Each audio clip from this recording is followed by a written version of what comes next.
Gracias por la oportunidad de participar aquí. Bueno, mi nombre es Aarón Mariscal, soy docente universitario y comunicador y bueno, también presentador de un programa que se llama Semblanzas, que es de historia cruceña, boliviana en general, ¿no? Del oriente boliviano.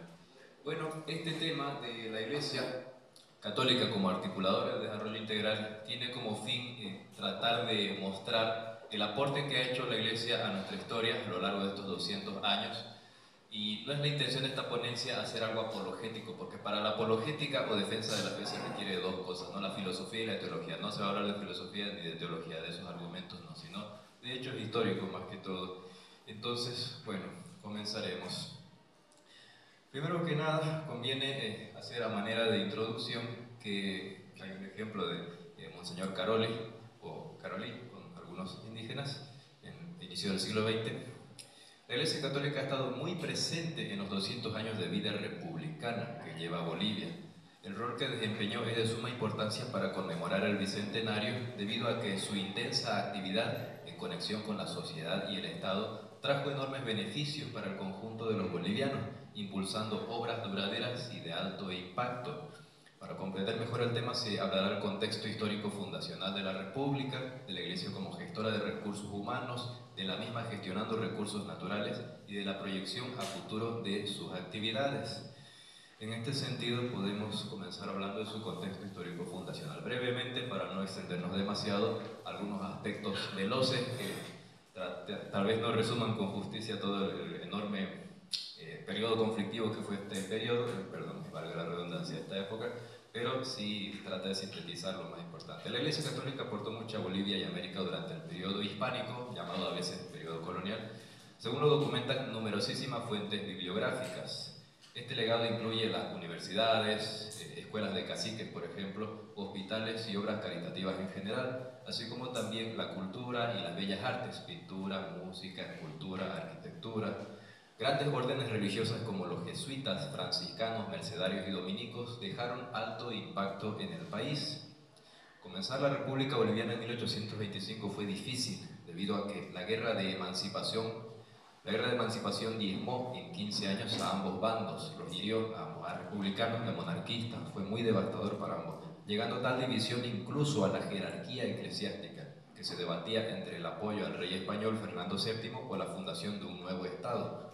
En sus primeros años, Bolivia fue escenario de las políticas hostiles del mariscal Sucre, segundo presidente del país, quien atentaba contra los derechos de la Iglesia, de manera similar a lo que sería años después la desamortización de Mendizábal en España, de 1835 al 37, o la supresión de los monasterios bajo Enrique VIII en Inglaterra, de 1531 al 41, donde tanto monjes como campesinos católicos sufrieron muchísima persecución. A pesar de esta situación complicada, la Iglesia continuó ejerciendo su vocación de servicio, y es aquí donde llegamos a 1830, donde el fraile franciscano Andrés Herrero protagonizó en esta década la búsqueda de miembros de su congregación en Europa para continuar la labor misionera en Bolivia. Esta labor misionera había sido interrumpida por la expulsión de los jesuitas el año 1767. Entonces llegaron al país numerosos frailes que fundaron casas y acogieron a los desamparados, incorporándose a los colegios de propaganda FIDE para impulsar la educación de los indígenas y cooperar con las autoridades. Poco a poco los gobernantes de Bolivia se iban dando cuenta de que el Estado republicano recién fundado no contaba con suficiente personal y recursos para servir a la población, para atender a la población, por lo cual la ayuda de la Iglesia Católica resultaba muy idónea en este sentido. Y este es el panorama de los primeros años republicanos. Es una iglesia que redobla esfuerzos para continuar su labor apostólica y misionera, gobiernos que necesitan un potente aliado para consolidar el bien común y masas de habitantes que requieren un liderazgo para orientar sus vidas. Ahora pasamos a la iglesia como gestora de recursos humanos. Para hablar de este asunto podemos resaltar varios aportes de la iglesia y uno de ellos es la educación.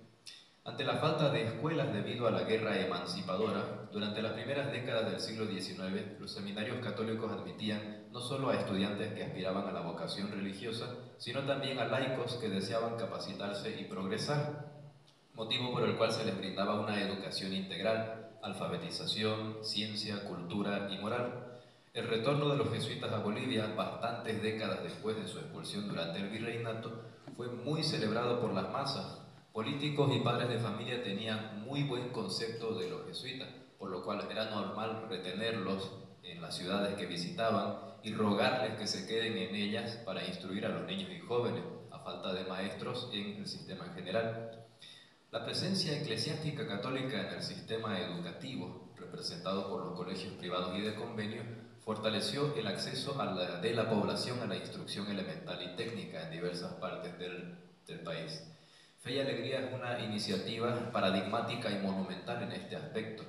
Administrada por los jesuitas y dedicada a los pobres, llegó a Bolivia en 1965 y comenzó con 7 escuelas, un instituto radiofónico, especialidades técnicas e internados rurales en la década de 1980 se incorporaron a la obra.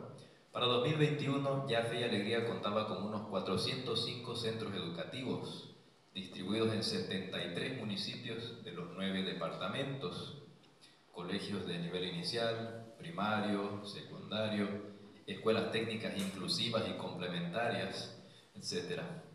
Hasta estos últimos años, Fe y Alegría consiguió el apoyo de 40 órdenes, congregaciones e institutos religiosos católicos. Destacan también iniciativas como las Escuelas Populares Don Bosco, los proyectos de educación bilingüe del Vicariato Apostólico de Camiri, el proyecto Teco Guaraní o la Fundación Hombres Nuevos de Monseñor Nicolás Castellanos. En educación superior, el aporte mayor de la Iglesia Católica es el Instituto Normal Superior Católico Sedes Sapientiae, abreviado INSC-SS, o también conocido como la Normal Católica, que operó de 1945 a 2013. Fue el primer instituto de educación superior con carácter privado en Bolivia. Recordemos que teníamos la Gabriel, la UMSA, la San Simón, pues aquí surge la Normal Católica, para formar maestros. Formó profesores de primaria, secundaria y religión en general. Editó más de 100 libros para capacitar a sus estudiantes y en 68 años formó 1.500 maestros para dedicarse con atención preferencial a los colegios fiscales y provinciales. El 90% de sus profesores atendió a estudiantes de escuelas y centros mineros, facilitó becas de estudio y alimentación y contó con 56 centros en distintas partes del país. La Normal Católica fue el germen para la posterior fundación de la Universidad Católica Boliviana San Pablo en 1966. Y esta Universidad Católica capacitó a varias generaciones de jóvenes en áreas técnicas como la economía o las ingenierías, contando al día de hoy con centros en las 4 ciudades del país, como La Paz, Cochabamba, Santa Cruz, Tarija y Sucre. Con respecto a las lenguas nativas, ya pasando al tema de los idiomas originarios, ella ha sabido que la Iglesia durante el virreinato fomentó el estudio y regulación escrita de las lenguas originarias americanas. En algunos casos, su aporte constituye el único registro de estos idiomas. El quechua, el aymara y el guaraní son algunas de las lenguas estrellas del periodo hispánico. En la República esta labor continúa. Por ejemplo, desde 1860, nuevas gramáticas, vocabularios y textos diversos se elaboran en las misiones, pues hay al menos 76 documentos escritos por misioneros desde aquel entonces, como diccionarios, vocabularios, sermones, catecismos, discursos y cuentos en idiomas mataco o wichí, en toba, guarayo, tacana, leco y mocetén. Adicionalmente, las bibliotecas de los conventos contribuyeron a almacenar información muy valiosa, no solo relacionada a temas religiosos, sino también a otros como la historia, la ciencia, idiomas y demás. Las misiones franciscanas en diversas regiones de Bolivia son paradigma del fomento de la subsistencia material y del progreso humanístico. En la década de 1890, fines del siglo XIX, las misiones entre los indígenas guarayos de Santa Cruz rindieron mucho fruto, sobre todo gracias a Fray Bernardino Peixote, el que vemos aquí en la imagen. En cada pueblo había un conservatorio de música y se formaba a los niños, ayudándolos a desentrañar su talento innato rápidamente, ejecutando piezas sonoras, sagradas y profanas. Los nativos eran además los propios gestores de los conservatorios, liderazgos locales, ¿no? Y muchos de ellos salían de las misiones para formarse mejor y regresar con sólidos conocimientos artísticos musicales. Además de la educación, los aportes católicos en salud son también cruciales para el desarrollo nacional. La Iglesia fundó hospitales y centros asistenciales para la atención sistemática de pobres, enfermos y forasteros. Inicialmente estos centros de salud los administraban sobre todo clérigos regulares y seculares. Desde la segunda mitad del siglo XIX, congregaciones femeninas destacan. Aquí llegaban del extranjero para auxiliar a Bolivia. Ejemplos: las hermanitas de los ancianos desamparados, las hijas de la caridad de San Vicente de Paúl, las hermanas del Buen Pastor, las hermanas de la adoración, las siervas de María y sobre todo las hijas de Santa Ana. Administraron hospitales, orfanatos, colegios y asilos en casi todo el país. Las vicentinas fundaron la Escuela de Enfermería Elizabeth Seton de Cochabamba, hoy Facultad de Enfermería de la Universidad Católica de Cochabamba. Los hermanos de San Juan de Dios llegaron en 1945 y atendieron el Instituto de Psiquiatría Gregorio Pacheco hasta 2020. Arzobispados, obispados y comunidades religiosas impulsaron proyectos financiados desde el extranjero para ayudar a hospitales de los 3 niveles, y diversas congregaciones femeninas apoyaron en espacios de acogida a enfermos crónicos de SIDA, ancianos discapacitados y personas vulnerables en general. Y para 2019 la Iglesia Católica administraba más de 492 obras de asistencia, hogares, internados, asilos, leprosorios, centros de rehabilitación y acogida, comedores populares y colegios, atendiendo a más de 43.244 personas de diversa edad. Y no es posible omitir aquí a dos grandes iniciativas educativas en el altiplano, por ejemplo las misioneras cruzadas y las escuelas de Cristo. La Madre Nazaria Ignacia March, hoy ya canonizada, fundó en 1925 la Congregación de Misioneras Cruzadas de la Iglesia, con el fin de servir y educar a los pobres.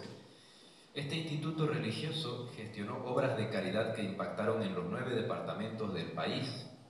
Además, Santa Nazaria fundó en 1933 el primer sindicato femenino en la historia de Bolivia.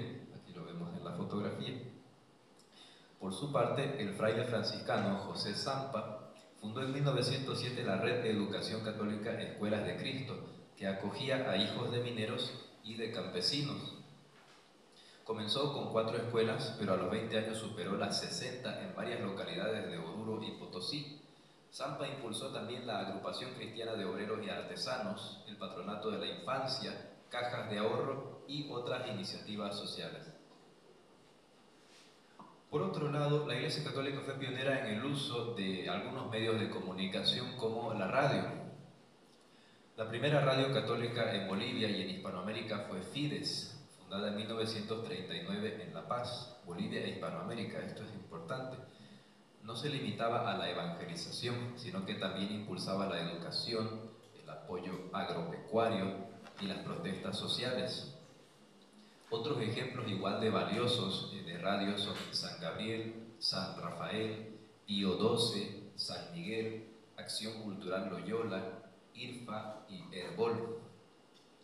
El uso de los minimedios también fue incursión eclesiástica.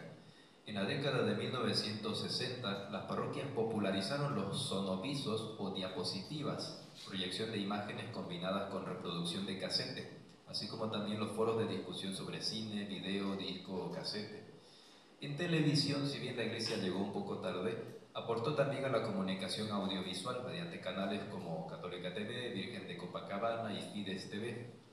En comunicación audiovisual no estrictamente televisada, la Iglesia brindó productoras como Lupangua y Diaconía. Esta última abrió una escuela de comunicación en 1995 y pues actualmente conocemos que su vínculo con la Universidad Católica Boliviana. En prensa escrita, el representante icónico de la Iglesia fue Presencia, de 1952 al 2001, que en su momento llegó a ser el periódico católico con mayor circulación en el planeta, y el medio católico más influyente en la opinión pública boliviana. Otro gran legado eclesiástico periodístico es la agencia de noticias Fides, la ANF, fundada en 1963. Hoy su rol en el periodismo nacional de la ANF es indiscutible. Ahora, la pregunta es, ¿qué aporta todo esto a la sociedad en cuanto a los medios? pues tales iniciativas posicionaron en la discusión pública temas de relevancia social, moral y cultural. Además, generaron oportunidades de empleo y, si no, generaron capacitación técnica mediante prácticas. La Iglesia Católica también promovió la abundancia como patrimonio comunitario, debido al movimiento económico que sustentó vecindarios, barrios, ciudades e iniciativas empresariales. La doctrina social de la Iglesia, conformada por diferentes documentos pontificios publicados a lo largo del siglo XX e iniciados por la Rerum Novarum de León XIII en 1891, estableció una serie de principios básicos para lograr la armonía entre obreros y patronos. Consecuentes con el magisterio de los papas, autoridades eclesiásticas bolivianas fomentaron redes de protección social y cohesión comunitaria de diversas maneras. Antes de la reforma agraria de 1953 en Bolivia, la Iglesia organizó sindicatos campesinos y un rico programa de bienestar rural, estableciendo cooperativas y programas de extensión agrícola. En torno a la mina siglo XX de Potosí, por otro lado, se establecieron cooperativas de ahorro y crédito a comienzos de la década de 1960. Los padres Jaime O'Connor y Walter Strubb impulsaron en La Paz otra cooperativa en esa misma época. La Radio San Miguel en el departamento de Pando promovía el cooperativismo entre campesinos, comunarios, siringueros y castañeros. Cooperativas de indígenas también fomentaban en las misiones de Chiquitos, siendo administradas por franciscanos. Igualmente está en el caso de la cooperativa de ahorro y crédito La Merced, fundada por el jesuita José Vidal, 1961, Santa Cruz de la Sierra, para fomentar el emprendimiento en los cruceños. Y esta cooperativa fue crucial en el apoyo a la formación de viviendas y nuevos barrios en la urbe cruceña, con lo cual personas de recursos insuficientes lograban asentarse en un hogar. Ahora, la Iglesia como gestora de recursos naturales, el título está mal, es naturales. Es destacable también la labor de la Iglesia en la gestión de modelos de administración territorial sustentable. Durante el periodo hispánico, los poblados misionales como doctrinas y reducciones no eran solo centros de culto, sino también núcleos socioeconómicos adaptados a los recursos de cada entorno. Gracias a los jesuitas, los nativos de Mojos, por ejemplo, pasaron de ser cazadores, pescadores, recolectores y agricultores a cultivar grandes campos, cuidar ganado y desempeñarse en los oficios en los talleres. A pesar de la expulsión de los jesuitas y de la emancipación, al comenzar la República muchas misiones trataron de subsistir bajo la administración del clero secular o de franciscanos. La red parroquial de iglesias constituía un apoyo para la vinculación caminera en los territorios, para conectar el país, diversos puntos aislados del país. Y un ejemplo anecdótico, el gran explorador francés Alcides d'Orbigny relata en un testimonio que en el pueblo de Baure se vio a los indígenas bien organizados, es decir, con actividades económicas muy interesantes y muy talentosos ellos mismos, por ejemplo, artesanía, ebanistería y agricultura. Y esto lo atribuyó al legado de los jesuitas en décadas anteriores. La zona del Chapare, también al norte cochabambino, fue muy rica en sembradíos debido a la labor pionera de los misioneros. Y en la segunda mitad del siglo XX, el obispo Antonio Eduardo Pessel impulsó la restauración de las misiones, de la arquitectura de las misiones jesuíticas en el oriente boliviano, con una gran labor que generó oportunidades de empleo y de voluntariado para reconfigurar no solo los templos, sino también las casas, las viviendas alrededor de todos esos templos. En 1994 surgió el taller de Postrer Valle, hoy llamado Taller Don Bosco, donde se arma artesanía y demás, generando también capacitación y oportunidades de empleo. Y otra gran área de aporte de la Iglesia son las ciencias experimentales, porque por ejemplo tenemos el Observatorio San Calixto, fundado en 1913 por el jesuita Pedro María de Escotes, para detectar movimientos sísmicos. Y pues los instrumentos de esta institución han sido tan bien calibrados que la misma adquirió fama mundial, e inclusive el gobierno boliviano lo autorizó a este observatorio en 1922 para dar la hora, lo autorizó para dar la hora debido a su precisión, la precisión de sus instrumentos. Y bueno, otras iniciativas también que por cuestiones de tiempo tampoco mencionaremos, pero para finalizar los imaginarios y la proyección futura, podemos decir que es posible postular que la Iglesia Católica construyó imaginarios de prosperidad integral en los bolivianos. Y esto motivó a muchas personas a salir adelante a pesar de las precariedades de la economía, la sociedad o la política misma. La prosperidad integral implica el goce de bienes materiales y espirituales en el ser humano, y la Iglesia dejó su huella con obras de caridad, investigación y sabiduría para fomentar en los bolivianos la superación personal y colectiva. Entre los desafíos de hoy se encuentra para el futuro de Bolivia la empleabilidad, puesto que las excesivas normas impositivas estatales y la deficiente formación en los políticos y empresarios en doctrina social de la Iglesia generan un ambiente poco propicio para el ahorro, el buen trato de los trabajadores y la formación de hogares. Entre las oportunidades está la gran crisis económica que vive Bolivia hoy y que puede aprovecharse para replantear los modelos de gestión de los recursos. Cabe destacar que no todas las obras sociales y proyectos de la Iglesia continúan regularmente hasta la actualidad. Algunas iniciativas cerraron en tiempos recientes por falta de apoyo económico, otras pasaron a administración estatal y además varias obras sociales católicas quedaron fuera de esta investigación, pero solamente debido a la falta de espacio para detallarlas, a pesar de la gran cantidad que son. Y pues como conclusiones podemos soltar lo siguiente. En síntesis, los aportes realizados por la Iglesia Católica en Bolivia son testimonio de su vocación de servicio. Sus modelos organizativos pueden considerarse como laboratorio para el siglo XXI debido a que la trayectoria eclesiástica en la historia boliviana dejó toda una serie de lecciones dignas de ser consideradas. Es necesario fomentar la cooperación entre instituciones civiles y eclesiásticas. La Iglesia continúa representando un gran sector que coadyuva en la consecución del perfeccionamiento humano. Sin desmerecer la labor de otras instituciones que también contribuyeron al progreso del país, se puede decir que el aporte eclesiástico conformó una columna vertebral del desarrollo en los 200 años de Bolivia. Bolivia le debe mucho a la Iglesia. Muchas gracias.